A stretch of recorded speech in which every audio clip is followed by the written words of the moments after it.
Здравейте на всички и добре дошли отново в седмичния ни пазарен обзор, където разглеждаме големите заглавия, смелите ходове и предстоящите новини. Лятото е към края си, а с започването на есента започват и интересните новини. Нека разгледаме какво раздвижи пазарите през миналата седмица.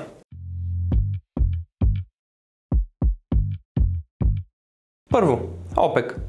Току-що обявиха поредно увеличение на производството, започващо през октомври. Сигурно се питате защо. Опитват се да си върнат пазарния дял, въпреки че глобалното търсене може да намалее. Във Франция наблюдавахме политическа драма. Франсуа Байро загуби вот на доверие, така че е освободен от поста си на министър-председател. Това е четвъртата смяна на поста само за 2 години. Доста хаотично. Междувременно, пазарът на жилища в Великобритания продължи да губи инерция през август. Но нека го следим внимателно, тъй като се очаква да остане непроменен през следващите няколко месеца. От другата страна на океана, лихвите по ипотечните кредити в САЩ достигнаха 11-месечно дъно от 6,35%, благодарение на нарастващите залози за намаляване на лихвите от Федералния резерв. Но изключително високите цени на жилищата и смекчаващия се пазар на труда все още държат купувачите на ръба. Централната банка в Турция отново намали лихвите от 43% до 40,5%, тъй като инфлацията продължава да спада. Европейската централна банка не предприе никакви действия, като задържа основния си лихвен процент на 2%. А в САЩ инфлацията се повиши леко до 2,9% през август, спрямо 2,7% през юли. Молбите за обезщетения за безработица скочиха до най-високото си ниво от октомври 2021 насам. Още един знак, че пазарът на труда се охлажда. Имахме и малко напрежение в Федералния резерв. Съдия току-що блокира президента Тръмп да отстрани управителя на Федералния резерв Лиз Хук, така че тя остава за сега. Освен това, номинацията на Стивън Мирън за член на Федералния резерв се приближи с една крачка напред. Японската икономика нарасна с 2,2% през последното 3 месече, но политическите ветрове се променят след напускането на Шигеро Ишиба. Тази пауза в повишението на лихвените проценти може би ще се задържи малко по-дълго. В Китай инфлацията отново спадна. Индексът на потребителските цени спадна с 0,4% на годишна база през август, докато индексът на цените на производителите се понижи с 2,9%. Търсенето все още изглежда слабо, но може би, само може би, тези ценови войни започват да действат. Фич повиши прогнозата си за глобален растеж за 2025 година до 2,4%, благодарение на по-малко мрачната перспектива за Китай и Европа. Движещи пазара фактори. Нека погледнем валутите.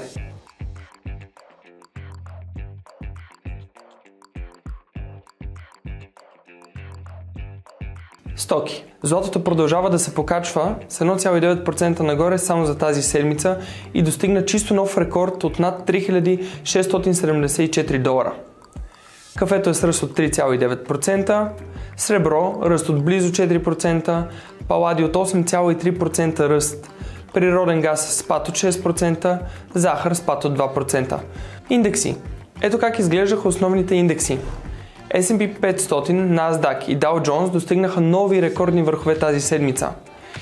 Shenzhen Component Index нагоре с над 7%, Kospi нагоре с 5,4%, Nikkei 225 нагоре с над 4%, DAX 40 надолу с 0,6% и Bovespa нагоре с 1,5%. Акции. В списъка с печеливши акции са Oracle нагоре с 36,68%, Warner Bros. Discovery с близо 35% ръст, Micron с 26,69% ръст, Magazine Luiza 20,19% ръст, Lam Research близо 19% ръст. Губещите са Synopsys с 26% загуба, Lululemon с близо 18% загуба, The Trade Desk с 16% загуба и Humana с 16,3% загуба. Какво да следим през идната седмица? Понеделник. Данни за търговията на дребно и промишлеността в Китай. Вторник. Безработицата в Великобритания, настроения по зел в Германия, продажби на дребно в САЩ, инфлацията в Канада. Сряда. Инфлацията в Великобритания, започнато жилищно строителство в САЩ и решение на Федералния резерв за лихвения процент. Ще имаме пресконференция на Федералния резерв, решение на банката на Канада за лихвения процент. Четвъртък. Решение на Банката на Англия за лихвения процент, инфлацията в Япония. Петък. Решение на Банката на Япония за лихвения процент, продажби на дребно в Великобритания. И също така не забравяйте да проследите резултатите от General Mills в сряда. Това е всичко за тази седмица. Пазарите се движат, политиките се променят, а централните банки опитват се да разберат от всичко. Пазете се и приятно търгуване!